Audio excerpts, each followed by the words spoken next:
I never thought my own daughter would try to steal my home from under me. At 69 years old, I've seen plenty in this life, but nothing cuts quite as deep as betrayal from your own flesh and blood. My name is Eleanor Washington. For 43 years, I've lived in my little 2-story brick house on Maple Street in Dorchester, Massachusetts. It's not fancy, just a modest home in a working-class neighborhood of Boston.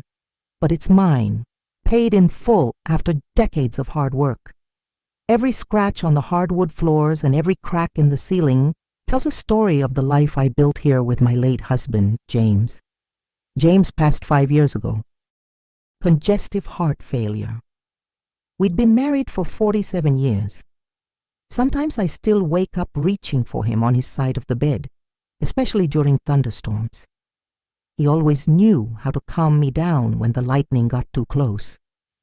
After he died, our daughter Vanessa started visiting more often. At first, I thought it was out of concern for her widowed mother. She'd bring groceries, help with household chores, and ask about my medications. She even suggested I give her power of attorney, just in case something happens, Mom. I signed those papers without a second thought. This was my daughter, my only child, who I carried for 9 months and raised through skinned knees and broken hearts. Why would I ever doubt her intentions? The first signs were subtle. Mail I didn't remember receiving, phone calls from numbers I didn't recognize. Vanessa offering to handle my finances because it's just too complicated for someone your age, Mom. I'd worked as a bookkeeper for 32 years at Dorchester Community Credit Union before retiring. Numbers were never my problem. Then came the bank statement I wasn't supposed to see. It arrived on a Tuesday while Vanessa was at work. Usually, she collected my mail, saying she'd sort through the junk for me. But Mrs. Patterson from next door brought it over, said it had been delivered to her box by mistake. The balance was wrong, way wrong. My retirement account, carefully built over decades of frugal living and smart saving, showed withdrawals I'd never made. $10,000 here, $15,000 there. Money transferred to accounts I didn't recognize. My hands trembled as I dialed the number for the bank. Harold Jenkins answered. He'd been the branch manager since before James died. We went to the same church, sang in the same choir. His voice changed when I asked about the withdrawals. "Eleanor," he said, his voice gentle but concerned. "I've been trying to reach you. I called several times but was told you were unavailable. Your daughter said you were having memory issues." Memory issues? At 69. I could still recite the opening passage of "Their eyes were watching God" from my college literature class, and remember every grandchild's birthday without Facebook reminders. "Harold, what's happening with my accounts?" I asked, trying to keep my voice steady even as my heart raced. He paused. "Eleanor, there's been a lot of activity, large withdrawals authorized with your power of attorney, and..." Another pause. "There's a mortgage application in process on your house." "A mortgage? On my paid-off home?" "What mortgage?" I whispered, though I already knew the answer. "Your daughter brought you in 2 weeks ago to sign the papers. Don't you remember? You seemed distracted that day. I tried to ask if you understood what you were signing, but Vanessa answered all my questions for you." The memory came back in fragments. Vanessa rushing me to the bank during my medication time, when the pills made me drowsy. "Just sign here, Mom. It's just paperwork for the bank. Nothing to worry about." I hadn't even read what I was signing. My daughter, my Vanessa, was trying to take out a mortgage on my house without my knowledge. My house, the home where I raised her, the home James and I had sacrificed so much to pay off. "Eleanor, are you still there?" Harold's voice brought me back. "Yes," I managed. "Harold, I didn't know what I was signing. Can you stop this?"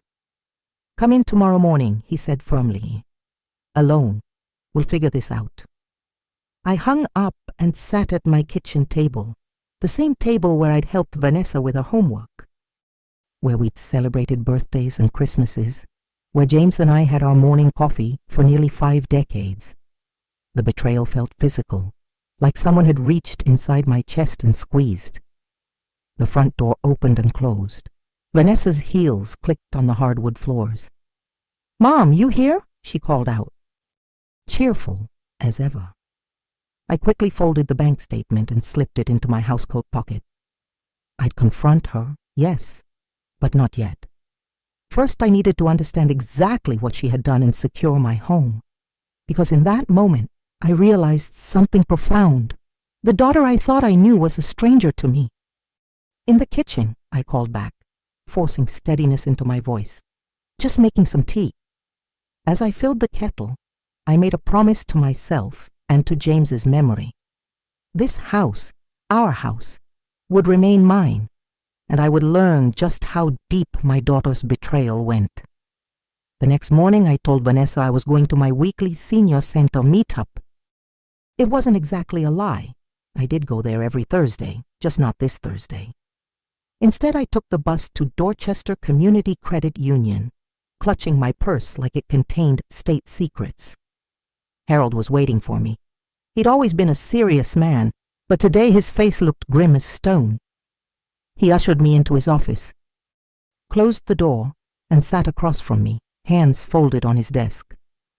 "Eleanor," he started, his voice low and deliberate, "I've pulled all the documents related to your accounts. What I'm seeing concerns me greatly."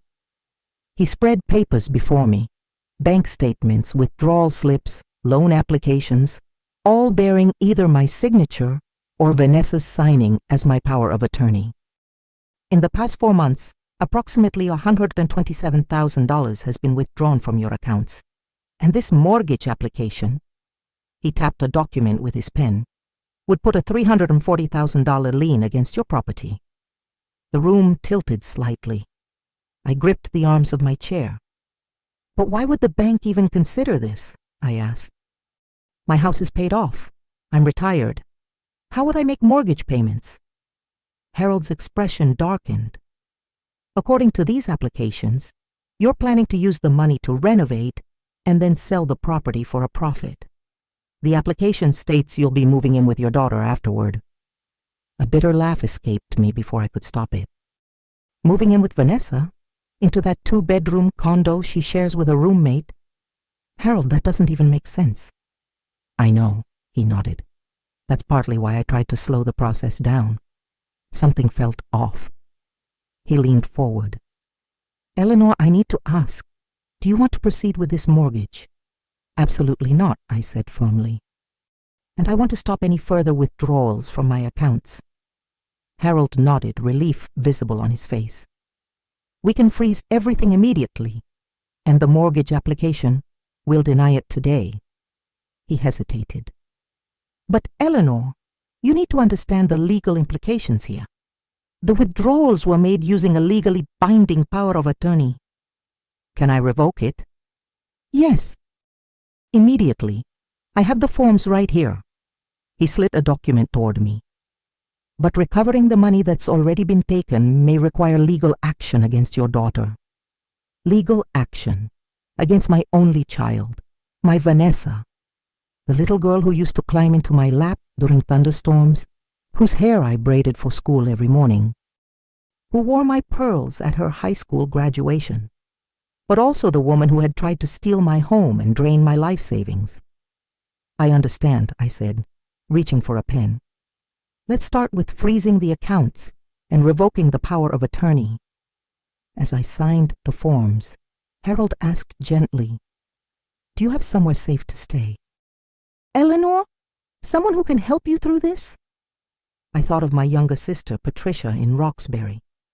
We spoke every Sunday without fail, but I'd never told her about the financial help Vanessa had been giving me. Pride, I suppose. Or maybe some part of me had sensed something was wrong and was too ashamed to admit it. "Yes," I said, "my sister will help me." When I left the bank, I felt lighter despite the heaviness in my heart. I had taken back control of my finances. My house was safe for now.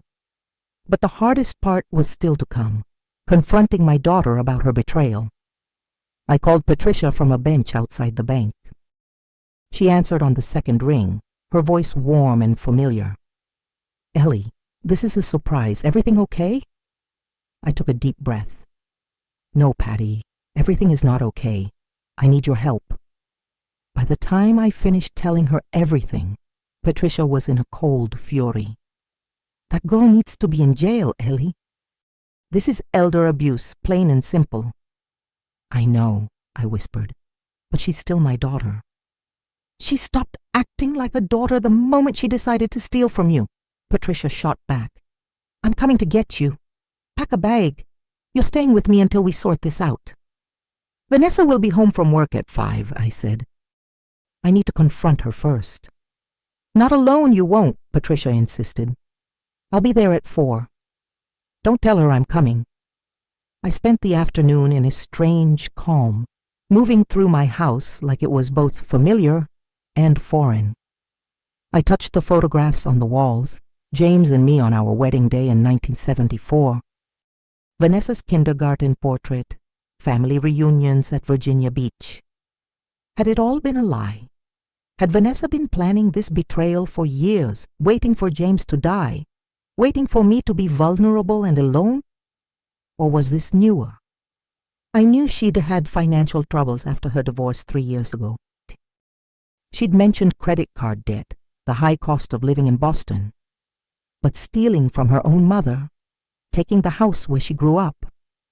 I made myself a cup of tea and sat at the kitchen table, watching the clock tick toward 4 o'clock. Each minute seemed to stretch endlessly. At precisely 3:58, I heard Patricia's car pull into the driveway. 2 car doors slammed, voices murmured outside, then a knock at the front door. When I opened it, Patricia stood there with a tall black man in a suit, her son Malcolm, my nephew, who I hadn't seen in over a year. He'd become an attorney in Cambridge, specializing in elder law. Patricia had brought reinforcements. "Auntie Ellie," Malcolm said, bending to hug me.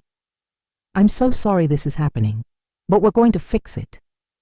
Patricia bustled past us, her energy filling the quiet house. "We'll sit right here in the living room, make her face, all of us. Malcolm has some documents ready." Malcolm nodded, setting his briefcase on the coffee table. "I've drafted a demand letter for the return of all funds, plus a formal revocation of power of attorney that we'll have Vanessa sign today. I've also prepared paperwork to begin a civil suit if necessary." "And criminal charges?" I asked quietly. Malcolm's face was solemn. "That's an option, Auntie, a strong one. What she's done is criminal elder abuse and fraud, but that decision is yours to make." I nodded, feeling a strange mix of gratitude and sorrow.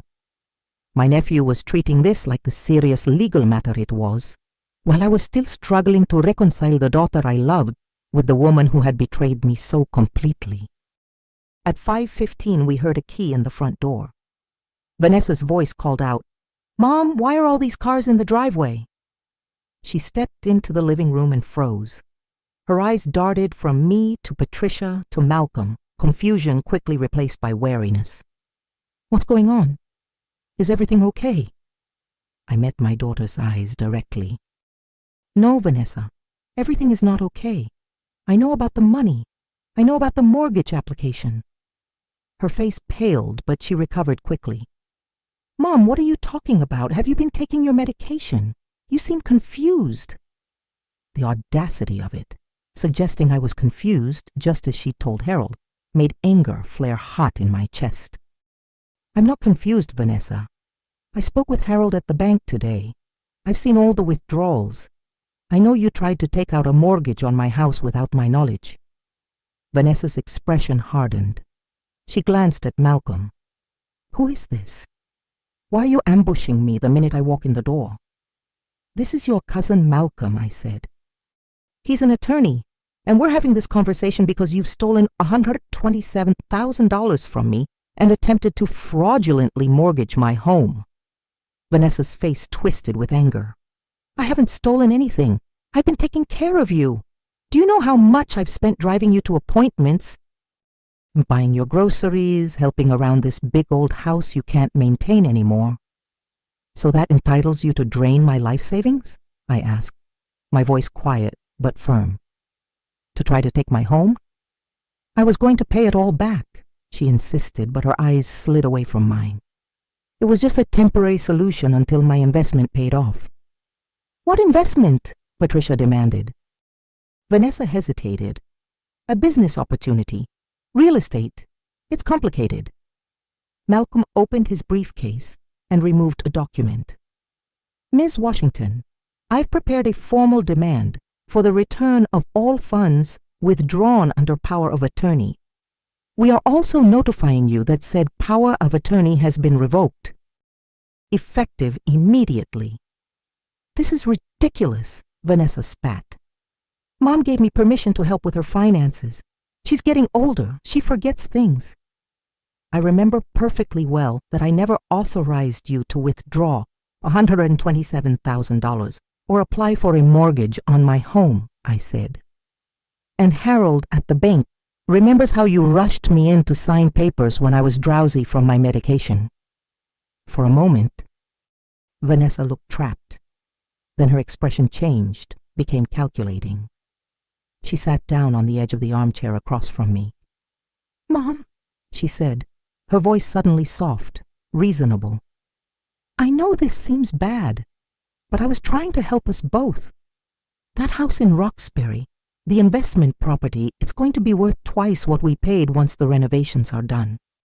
I just needed capital to secure it before someone else did. She leaned forward earnestly. It's an up-and-coming neighborhood. We could flip the house in 6 months and pay off the mortgage here with plenty left over. I was going to surprise you. Patricia made a disgusted noise. So now theft is a surprise?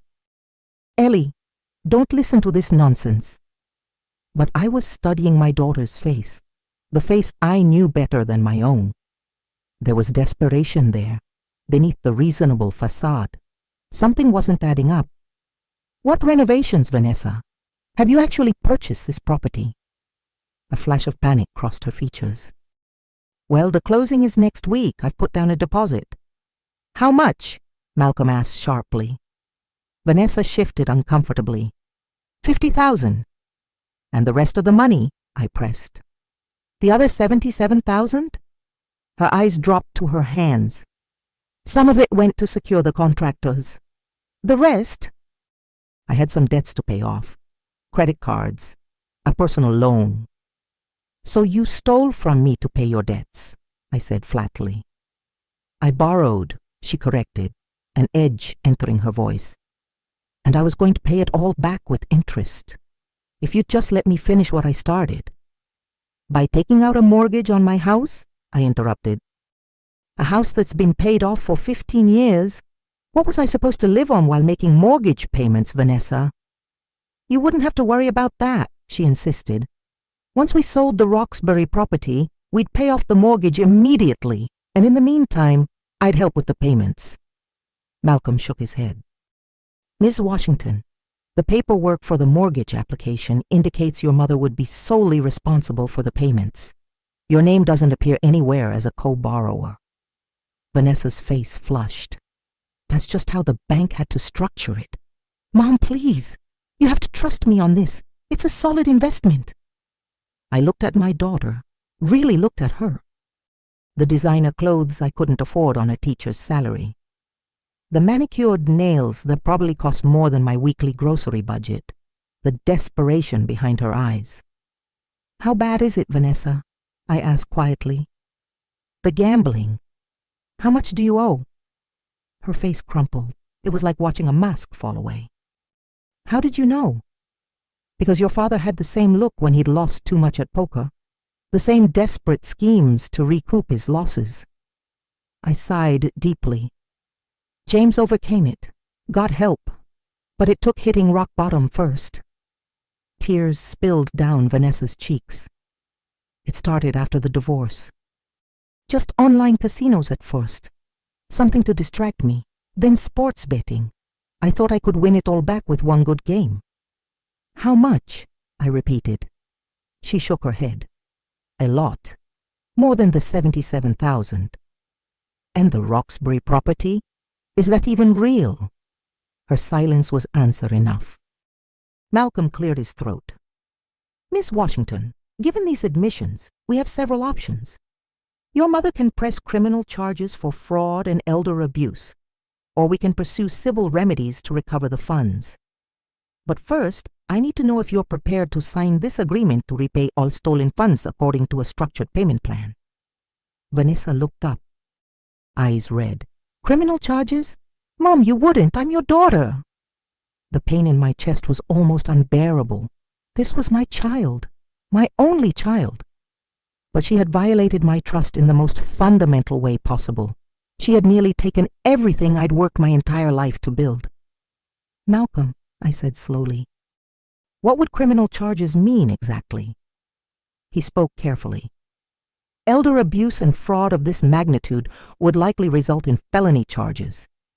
Given the amount stolen and the attempted mortgage fraud, Miss Washington could face significant prison time if convicted. Prison. My daughter in prison. The thought made me physically ill. And if we don't press charges, I asked, we can still file a civil suit to recover the funds. We can also report her actions to credit bureaus and financial institutions, which would make it difficult for her to obtain loans or credit in the future. But without the threat of criminal prosecution, we have less leverage to ensure full repayment. I turned to Vanessa. Is any of the money left? She wiped her eyes. Some, about 20,000. The rest, she gestured vaguely, gone to bookies, casinos. Patricia's voice was sharp with disgust. Vanessa nodded, unable to meet her aunt's eyes. I took a deep breath. Here's what's going to happen. You will sign Malcolm's repayment agreement. You will surrender the 20,000 that remains immediately. You will move out of your condo and into a cheaper apartment to reduce your expenses. You will attend Gamblers Anonymous meetings. I want proof of attendance. You will get a second job if necessary to make the repayment installments. I paused, making sure she was listening. And if you fail to comply with any of these conditions, or if you miss a single payment without prior arrangement, I will press criminal charges without hesitation. Do you understand me? Vanessa. She nodded, shoulders slumped in defeat. One more thing, I added. You will not set foot in this house again until every penny has been repaid. You will not call me except to discuss repayment. You have broken my heart and my trust, and those will take much longer to repair than my finances. Malcolm slid the agreement toward Vanessa. She signed it without reading it, tears falling onto the paper. Patricia stood. I'll help Ellie pack some things. She's coming to stay with me while we change the locks and make sure you haven't taken anything else of value. Vanessa looked up, panicked. You're leaving? Mom, please, I made a terrible mistake. I need help. Yes, you do, I agreed. And the help you need isn't the kind I can give you. Not anymore. As I climbed the stairs to pack a bag, I felt the full weight of the day settle onto my shoulders. I had lost more than money. I had lost the daughter I thought I knew, the daughter I had raised to know right from wrong. But I had also found something, a strength I didn't know I still possessed, the courage to stand up for myself, even against my own child, and the wisdom to recognize that sometimes loving someone means holding them accountable, no matter how painful it might be. I ran my hand along the banister James had installed when we first bought the house. This home, our home, was still mine, and somehow I would find a way forward, with or without my daughter's presence in my life. Some betrayals cut too deep to be quickly forgiven. Some wounds would take years to heal, if they ever did. That was the day I stopped being just a mother and remembered that I was Eleanor Washington first, a woman who had survived too much in this life to let anyone, even her own daughter, take what was rightfully hers. Darkness had fallen by the time Patricia drove me to her house in Roxbury. The familiar streets of Dorchester slipped away behind us, and I felt a strange mixture of relief and grief wash over me. My body ached with exhaustion, but my mind raced with questions and doubts. "You did the right thing, Ellie," Patricia said, glancing at me as she drove. "That girl needed consequences." I nodded, watching the streetlights blur past. "I know, but it doesn't make it hurt any less." "She'll either learn from this or she won't," Patricia said firmly. "Either way, you protected yourself." James would be proud. The mention of my late husband brought fresh tears to my eyes. What would James have said if he'd lived to see this? He'd always been softer with Vanessa than I was, more inclined to forgive her missteps. But this? Even James would have drawn the line at theft and fraud. Patricia's modest townhouse was warm and welcoming. She'd prepared the guest room with fresh linens and placed a vase of yellow roses, my favorite, on the bedside table. Such a small gesture of kindness, but it broke something open inside me. I sat heavily on the edge of the bed and finally allowed myself to sob. Patricia sat beside me, her arm around my shoulders. "Let it out, Ellie. You've been strong enough for one day." That night, I slept fitfully, dreaming of bank statements with numbers that kept growing, of house keys that no longer fit in locks, of Vanessa as a small child asking why I was leaving her behind. I woke before dawn, disoriented in the unfamiliar room, reaching instinctively for James before remembering. He was gone, and now, in a different way, so was my daughter. Over the next few days, Malcolm helped me untangle the legal and financial mess Vanessa had created. We filed reports with credit bureaus, changed accounts, and set up new security measures. Patricia drove me to appointments and helped me sort through paperwork. The $20,000 Vanessa returned barely made a dent in what she'd stolen, but it was something. A week after the confrontation, Patricia and I returned to my house to change the locks and install a security system. As the locksmith worked on the front door, I wandered through rooms that now felt different, violated somehow, as if Vanessa's betrayal had seeped into the very walls. In Vanessa's old bedroom, which I'd preserved much as it had been when she left for college, I found evidence that she'd been searching for valuables, dresser drawers slightly ajar. Boxes in the closet moved from their usual places. Had she been planning to take her grandmother's jewelry next? The silver that had been in my family for generations. I sat on the edge of her childhood bed, surrounded by faded posters and participation trophies, and tried to reconcile the child I'd raised with the woman who had betrayed me so completely. Had there been signs I'd missed? Moments when I could have steered her onto a different path? My phone rang, startling me from my thoughts. Unknown number. I almost didn't answer, but something compelled me to press the green button. "Mrs. Washington, this is Dr. Rivera from Boston Medical Center. Your daughter Vanessa has been admitted to our emergency department." My heart stuttered. Is she all right?" "She's stable," the doctor assured me. "But she was brought in after a suicide attempt. She took an overdose of prescription medications. Fortunately, her roommate found her in time." The room seemed to tilt. "A suicide attempt?" "Yes, she's asking to see you. As her next of kin?" "I'll be there," I said automatically, ending the call. Patricia found me still sitting on Vanessa's bed, phone clutched in my hand. When I told her what had happened, her face softened with concern. "You don't have to go. Ellie, after what she did..."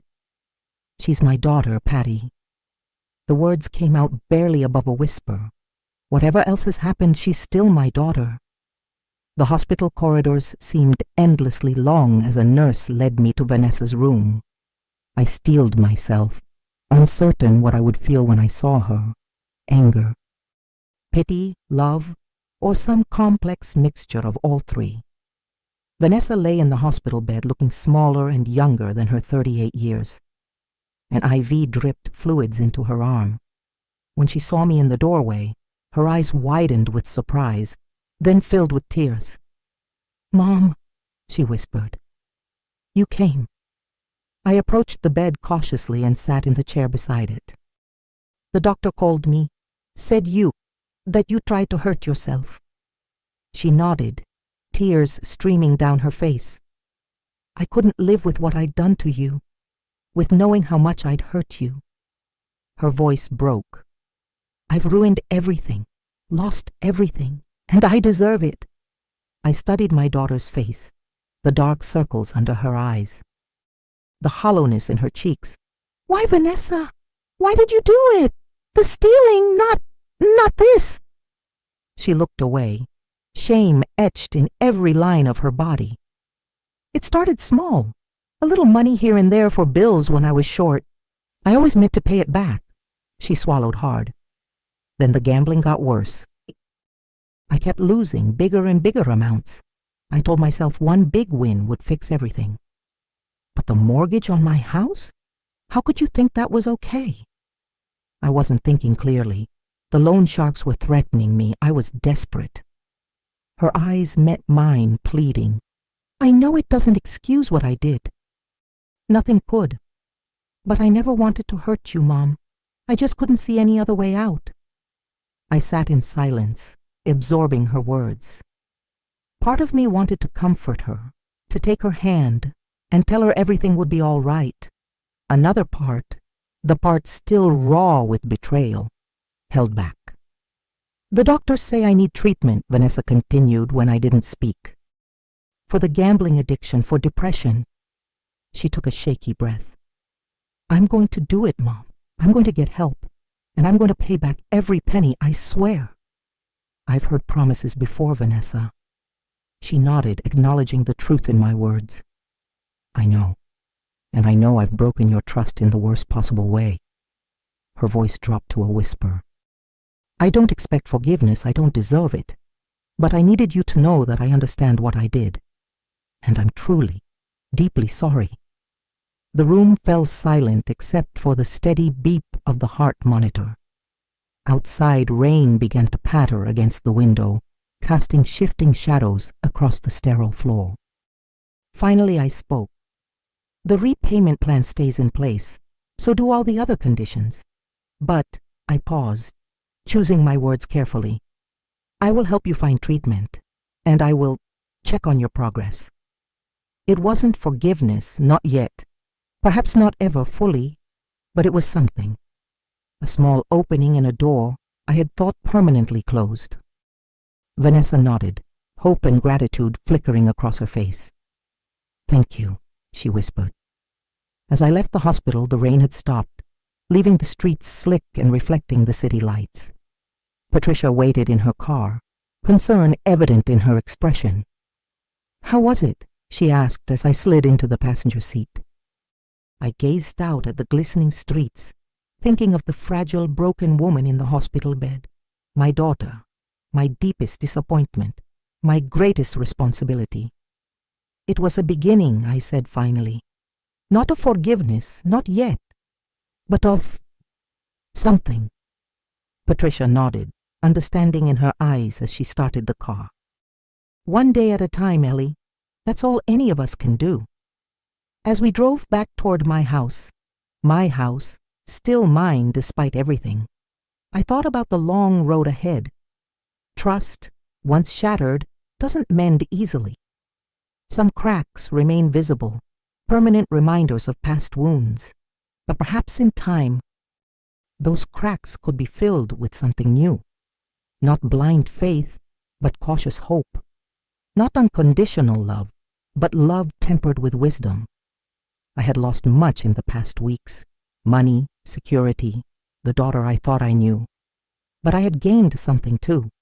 Strength I didn't know I possessed, and the knowledge that even at 69, I could stand firm in my own defense.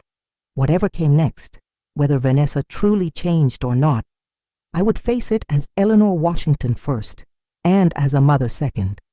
That, I realized, was the lesson I had needed to learn all along. The process of rebuilding my life began slowly, one careful step at a time. The first order of business was securing my financial future. Malcolm helped me close all my old accounts and open new ones at a different bank. with security measures that would prevent anyone, even family, from accessing them without my explicit consent. We set up a monthly budget that would allow me to live comfortably on my remaining savings and Social Security income. The loss of $107,000 after Vanessa's initial repayment was devastating, but not catastrophic. I had always been frugal, thanks to lessons learned during childhood in the 1950s and 60s, when my own parents had struggled to make ends meet. Patricia insisted I stay with her for a full month, just to be sure that Vanessa wouldn't try to return to my home in my absence. I agreed, though part of me longed for the familiar comfort of my own house.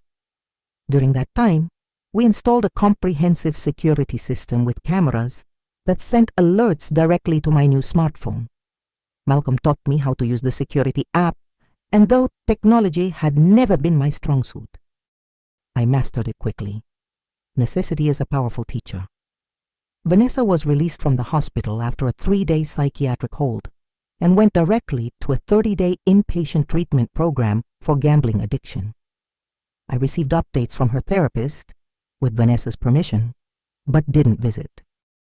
The wounds were still too fresh, the betrayal too raw. Instead, I focused on healing myself. I joined a support group for victims of elder financial abuse, held weekly at the Dorchester Senior Center. The first time I shared my story, told a room full of strangers that my own daughter had stolen from me, my voice shook and tears threatened. But the faces looking back at me held no judgment, only understanding and shared pain. Many had experienced similar betrayals from children, grandchildren, nieces, and nephews. Some had lost far more than I had: entire life, savings, homes, dignity. Martha, an 82-year-old widow whose grandson had emptied her bank accounts to feed a heroin addiction, patted my hand after I spoke. "The hardest part," she said softly, "is that we raised them. We changed their diapers, kissed their skinned knees, taught them right from wrong, and still they did this." I nodded, unable to speak past the lump in my throat. "But you stood up for yourself," Martha continued, steel entering her voice. "Many don't. They're too ashamed or they can't bear to see their children face consequences. You did the right thing, Eleanor, for yourself and for her." Those words stayed with me, a balm on days when doubt crept in, when I wondered if I'd been too harsh, too unforgiving. Was I a bad mother for pressing charges, for demanding repayment, for refusing to simply absorb the loss and move on? The support group helped me understand that setting boundaries wasn't cruelty. It was necessary self-preservation, and perhaps the only way Vanessa would ever confront her addiction. After 6 weeks, 30 days in treatment and 2 weeks in a halfway house, Vanessa called to ask if we could meet. "Not at my home," she was quick to add, respecting the boundaries I'd set, perhaps at a coffee shop or a park, neutral ground. We met at a small cafe near the harbor on a crisp October morning. I arrived early, choosing a table by the window where I could watch for her approach. When she appeared, walking slowly up the sidewalk, I almost didn't recognize her. Gone were the designer clothes and perfectly styled hair.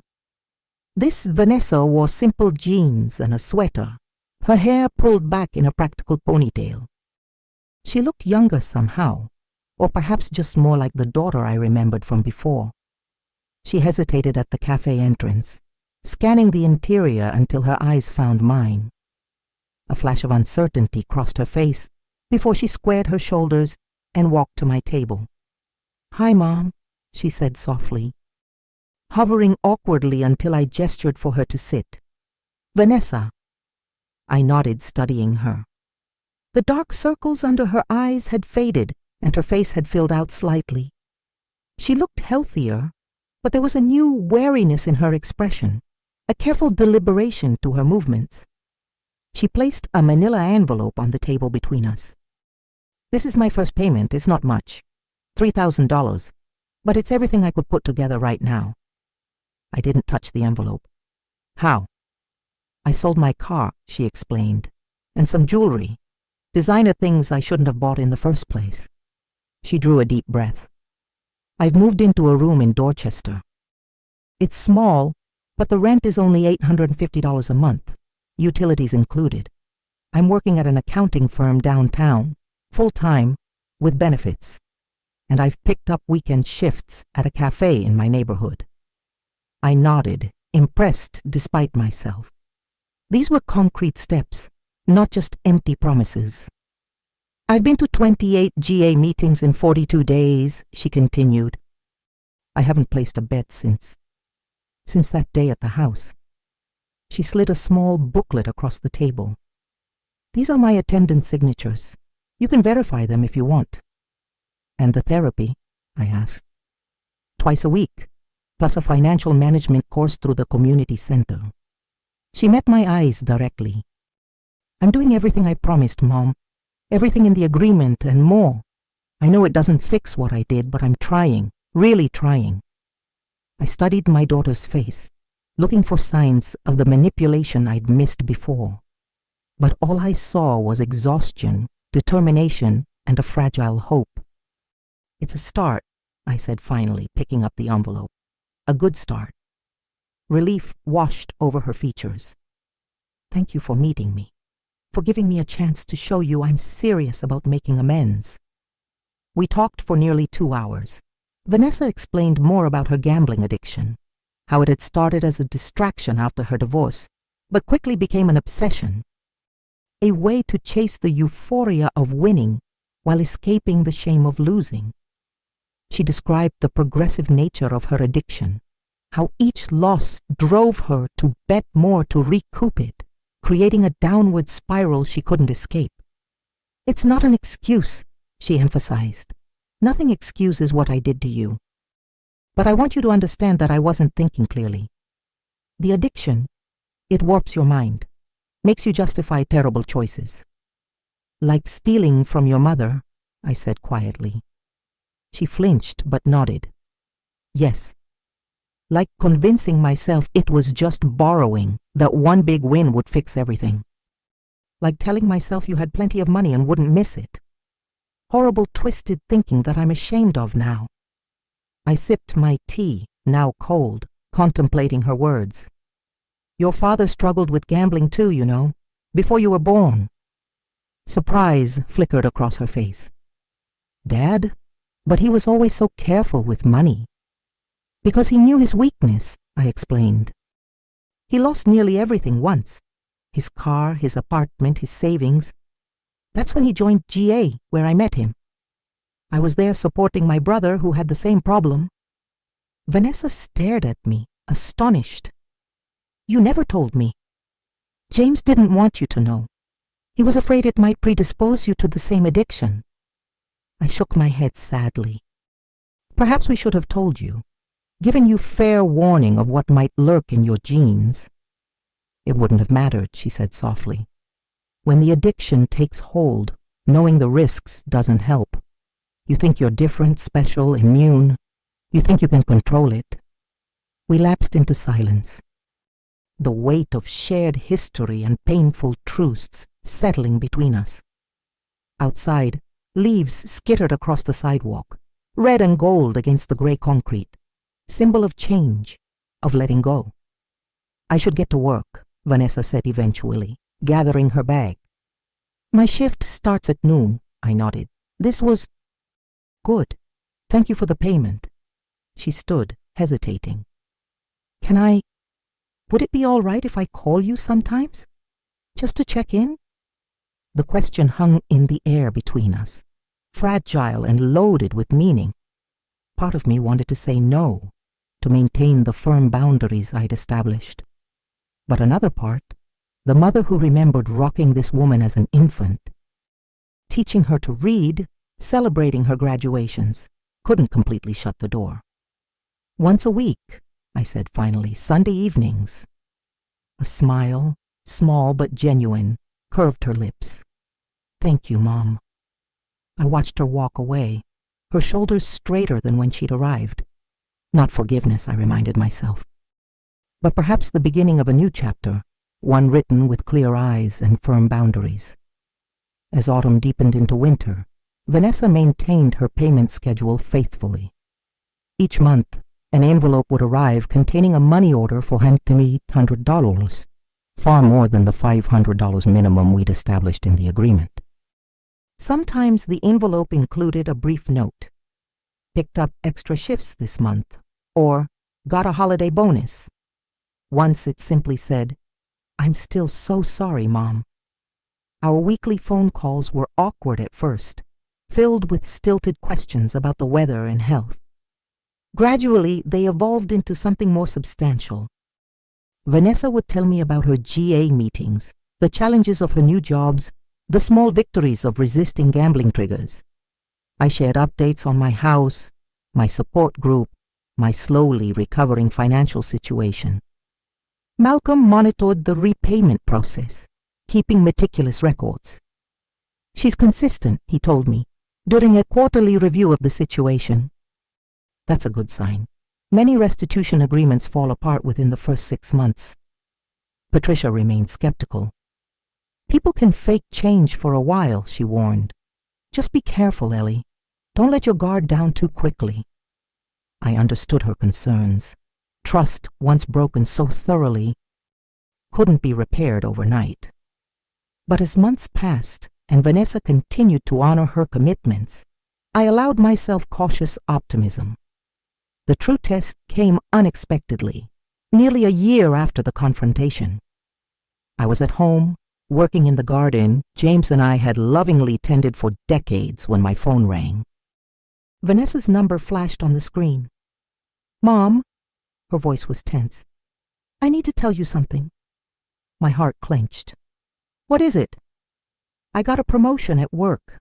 Assistant office manager. It comes with a significant raise." "That's wonderful news," I said, puzzled by her serious tone. "The thing is," she continued, "part of the job involves managing petty cash and expense accounts." Ah, now I understood her concern. "Have you told them about your gambling history?" I asked. "Not yet. That's what I'm calling about." She took a deep breath. "I'm going to decline the promotion." "Because of the money?" "Yes. My therapist thinks it's too risky at this stage of my recovery. Being responsible for company funds, having access to accounts, it's too much temptation, too soon." I sat heavily on the garden bench, absorbing her words. The old Vanessa, the one driven by status and financial gain, would never have declined a promotion. She would have convinced herself she could handle it. That this time would be different. "I think that's a wise decision," I said finally. "It means I won't be able to increase my payments to you like I'd hoped," she added, regret evident in her voice. "The current arrangement is working fine," I assured her. "Better to protect your recovery." After we hung up, I sat in the garden for a long time, watching bees move lazily among the late summer flowers. That phone call had revealed something important. Vanessa was putting her recovery above financial gain, above pride, above the appearance of success. It was perhaps the most convincing evidence yet that she was truly changing.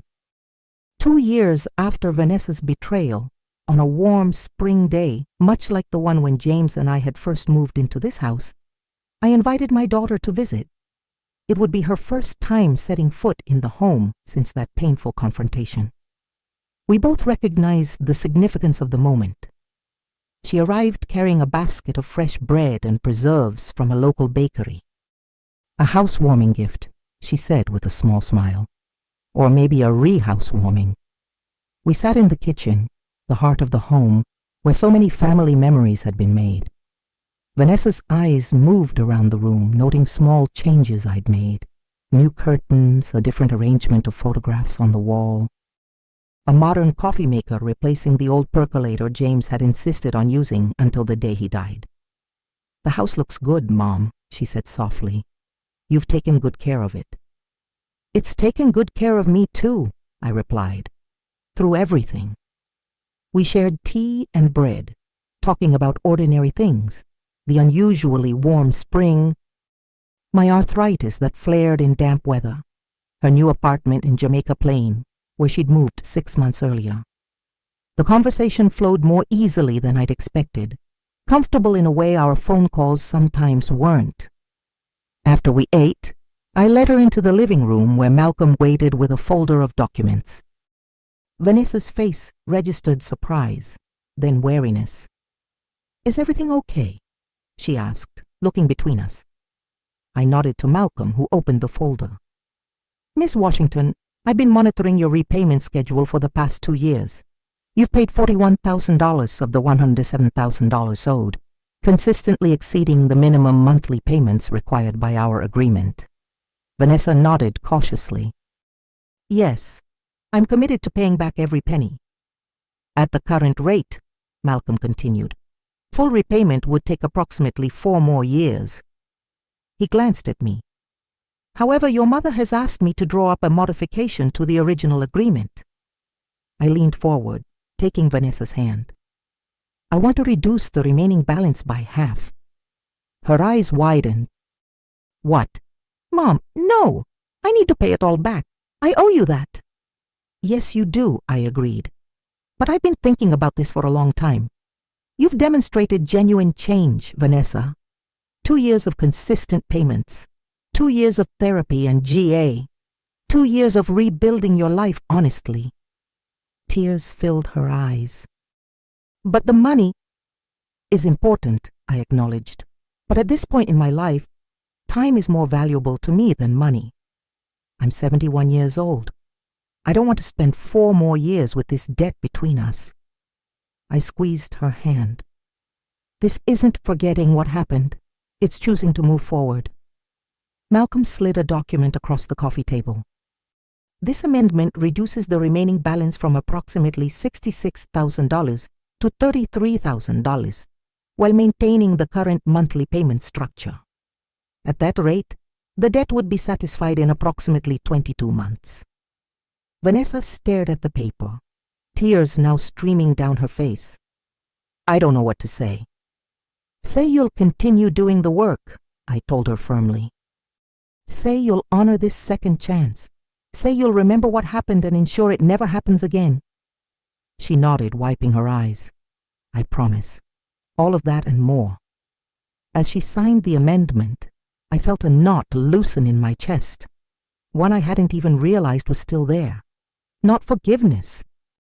Exactly, but mercy, acknowledgement of growth, a step toward healing. Later, as we walked through the garden James had planted so lovingly, Vanessa stopped by a rose bush heavy with buds, not yet blooming but full of promise. "Dad's roses," she said softly. "I remember how proud he was of them." "He talked to them," I smiled at the memory. "Every morning with his coffee, said they needed conversation as much as water and sunlight." Vanessa touched a green bud gently. "I miss him, especially now. He would have been so disappointed in what I did." "Yes," I agreed, not sugarcoating the truth. "But he would also have been proud of how you've worked to make amends." She looked at me, hope and question in her eyes. "Are you?" The question hung between us, simple but profound. Was I proud? Could a mother be proud of a daughter who had betrayed her so completely, even if that daughter was working to redeem herself? I considered carefully before answering. "I'm proud of your courage in facing your addiction. I'm proud of your commitment to making things right." I met her eyes directly. "The trust will take longer. But yes, Vanessa, I am proud of who you're becoming." She nodded, understanding the nuance in my words, the acknowledgement of progress without erasing the past. We continued walking side by side but not touching, through the garden where life was returning after a long winter's dormancy. The journey wasn't over. Trust once shattered rebuilds slowly like bone knitting after a break. Never quite the same as before, perhaps, but strong in its own way. We would continue our careful dance of accountability and reconciliation, of remembering and moving forward. But on that spring day, with the scent of earth and growing things around us, I felt something I hadn't experienced since before Vanessa's betrayal. Hope. not blind optimism, but clear-eyed hope tempered by wisdom and experience. As the sun began to set, casting long shadows across the lawn, Vanessa prepared to leave. At the door, she hesitated, then asked the question that had clearly been on her mind. "Do you think, someday, you might be able to fully forgive me?" I considered the question carefully. "I don't know," I answered honestly. "Forgiveness isn't something you can force or rush. It happens in its own time, if it happens at all." She nodded, accepting the uncertainty of my answer. "But," I continued, "I do know that I love you, despite everything. That never changed, even when I was angriest." Tears welled in her eyes again. "I love you too, Mom, and I'm going to spend the rest of my life trying to be worthy of your love."